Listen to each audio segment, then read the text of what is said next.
This video tutorial I will explain copyOfRange method which accept any type of array and from index and to index. Here I have defined the class arrays demo. Here I have defined integer array 1. Then I am calling copyOfRange method of arrays class and passing integer array 1 and from indexes 0 which is this position and to indexes 3 which is this position. From index is inclusive and to index is exclusive.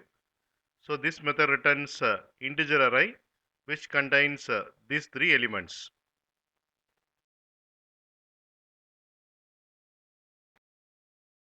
You can get Java source code link for each video in the description section of the video. Here you can see the description section. Click on show more and here you can see the Java source code links. Click on these links to get the Java source code.